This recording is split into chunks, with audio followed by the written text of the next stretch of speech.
Bond bond के बारे में सुना हम सब ने है। हम में से ज़्यादातर लोगों को ये भी पता है कि यह एफडी से ज़्यादा रिटर्न देता है। फिर भी हम में से 90% लोगों ने बॉन्ड में इन्वेस्ट नहीं किया है। क्यों नहीं किया? क्योंकि कभी लगता रिस्की है, या ऐसा लगता है इन्वेस्ट करना आसान नहीं है, या ये नहीं पता कि कितना कितना रिटर्न मिलेगा। तो आज ये सारे डाउट क्लियर होने वाले हैं। आज मैं आपको बताने वाला हूँ बॉन्ड्स के बारे में सब कुछ।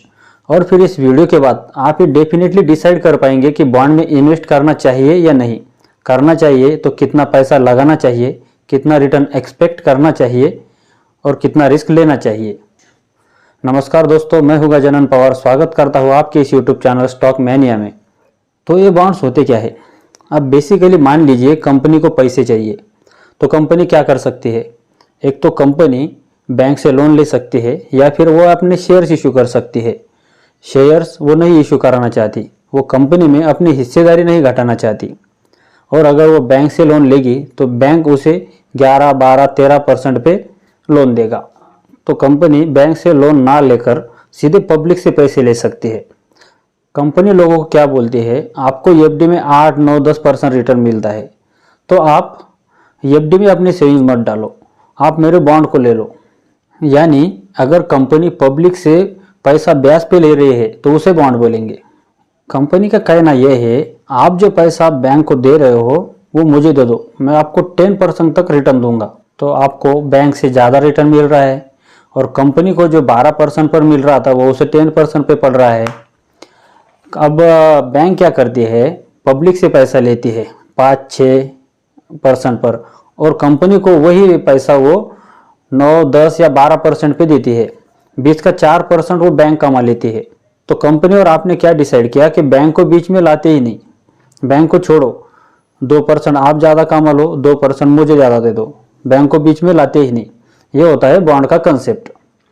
अब बॉन्ड से आप कितना पैसा कमा सकते हैं और खरीदते समय आपको क्या क्या ध्यान रखना है? तो सबसे पहले बॉन्ड का होता है एक फेस वैल्यू। फेस वैल्यू यानी किस प्राइस पर वो बॉन्ड इश्यू हुआ था।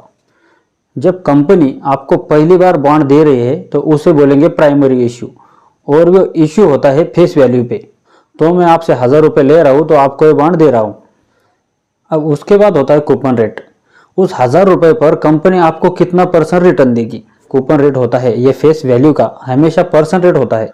जैसे फेस वैल्यू है 1000 रुपये और % रेट है 10%, तो कंपनी आपको हर साल 100 रुपये देगी ब्याज। ये दो बहुत इंपॉर्टेंट चीज़ें हैं, लेकिन ये काफ़ी नहीं है। कैसे, मैं आपको बताता हूँ। शेयर बाजार में क्या होता है, आईपीओ आया मान लीजिए 100 रुपये पे, लेकिन अगले दिन उस शेयर की प्राइस मार्केट में 120 रुपये भी हो सकती है, 130 रुपये भी हो सकती है, 80 रुपये भी हो सकती है, या 70 रुपये भी हो सकती है। वैसे ही 1000 रुपये फेस वैल्यू वाला जो बॉन्ड है वो हो सकता है अगले दिन 1050 में मिले, 1100 में मिले, 1200 में मिले, 900 में मिले या 800 में मिले। अगले दिन कंपनी ने जो फेस वैल्यू पे बॉन्ड इशू किया था उससे कम या ज़्यादा हो सकता है। तो आपका कूपन रेट जो है कम ज़्यादा हो सकता है। कैसे, मैं आपको समझाता हूँ।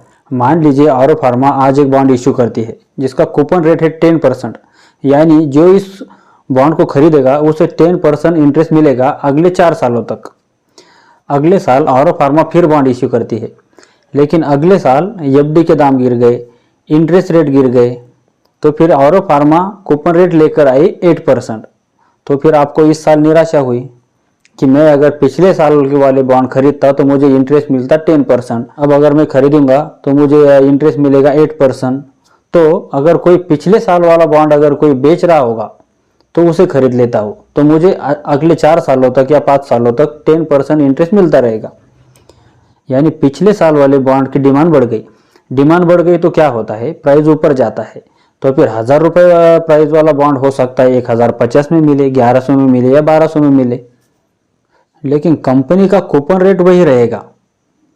आपने सेकेंडरी मार्केट में 1100 को खरीदा या 1200 को, कंपनी आपको 1000 रुपये के हिसाब से ही रिटर्न देगी, तो आपका रिटर्न कम हो गया। लेकिन वही बॉन्ड अगर आप 900 में, 800 या 700 में खरीदते तो भी आपको कंपनी 10% के हिसाब से ही रिटर्न देती, यानी आपका रिटर्न 10% से ज़्यादा बढ़ गया।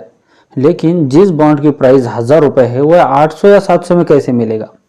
तो मान लीजिए इस साल कंपनी कूपन रेट लेकर आई थी 10%, और अगले साल ऑरो फार्मा यानी वही कंपनी कूपन रेट लेकर आ रहे हैं 12%। तो फिर अब ये 10% वाला बॉन्ड किसको चाहिए नहीं, सबको 12% वाला ही चाहिए, यानी डिमांड कम। डिमांड कम तो प्राइस कम, इसी वजह से हो सकता है 1000 रुपये प्राइस वाला बॉन्ड 800 या 700 में मिल सकता है। अब इसके अलावा इसमें दो चीज़ें हैं, उसका टेन्यून और रिडीम्शन। टेन्यून मतलब जब तक आपको ब्याज मिलता रहेगा उसे कहेंगे टेन्यून, और जब आपको आपकी प्रिंसिपल अमाउंट मिलेंगी उसे कहेंगे रिडीम्शन। और भी कुछ बातें हैं, जैसे शेयर मार्केट में लिक्विडिटी बहुत होती है, वैसे बॉन्ड में लिक्विडिटी बहुत कम होती है, तो रिडीम्शन तक लिखने की अगर तैयारी हो तो ही बॉन्ड में इन्वेस्ट करें। और अब एक इम्पॉर्टेंट बात, क्रेडिट रेटिंग। हमेशा AAA क्रेडिट रेटिंग वाले ही बॉन्ड को चुनें। और कौन से बॉन्ड्स में इन्वेस्ट करना चाहिए, तो गवर्नमेंट बॉन्ड्स ले सकते हैं, क्योंकि गवर्नमेंट तो कभी डूब सकती नहीं, क्योंकि गवर्नमेंट अगर डूब गई तो हम क्या और आप क्या, फिर तो सारी अर्थव्यवस्था ही डूब जाएगी, सारी बैंक्स डूब जाएगी, बैंक्स डूबेगी तो सारी एफडीज भी डूब जाएंगी। उसके बाद आता है पब्लिक सेक्टर अंडरटेकिंग, यानी जिसमें गवर्नमेंट की इन्वेस्ट होती है।